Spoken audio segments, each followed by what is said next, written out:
Please join me in congratulating the next leader of the Green Party of Canada, Annamie Paul. That's Annamie Paul, and she just made history as the first ever Black leader for a federal political party in Canada. In addition to being the first Black woman, of course, I'm the first Black person. I'm also the first woman of color.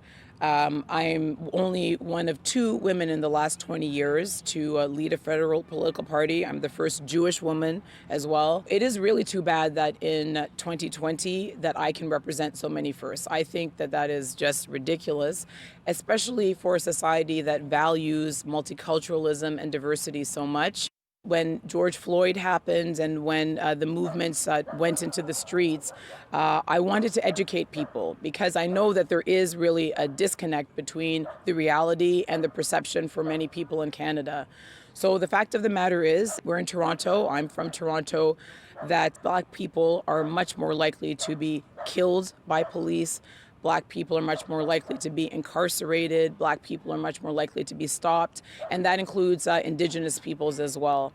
And so first, in order to tackle a problem, you have to acknowledge that you do have a problem. We have a problem with anti-Black racism, anti-Indigenous racism, and systemic racism within our institutions. In my case, it's the same. You know, during the campaign, there were moments of anti-Semitism, of anti-Black racism, of misogyny. And the first thing that I have to do, and hopefully anyone who rejects that, is to name it. And if we name it and break the silence, it's far less likely that it happens the next time. Annamie was born and raised in Toronto. She's a lawyer, social entrepreneur, and now the leader of the Green Party. This time, you can vote Green. Her passion for politics started at a very young age. I feel that this awkward photo of me at 12 is making the rounds. I was a page in the Ontario legislature, and what the lessons I learned was that politics matters. You know, that there is a really important role for government. And we've seen that in the pandemic. The first place that I looked and that most people in Canada looked for help when the pandemic hit was government. And so there's a really important role there. And I always knew that. I definitely didn't want to enter politics young or early. I think you really need a life of experience and a professional life, raising a family, all these things, so that you have that knowledge that you can bring to politics.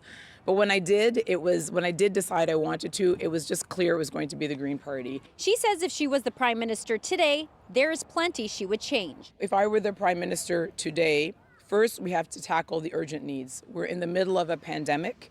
People are still struggling. There are still people that are falling through the cracks. And one of the main reasons that we could not support the speech from the throne was because, first, we did not have any plan to tackle the systemic failures in our long-term care. And until we do that, people are going to die.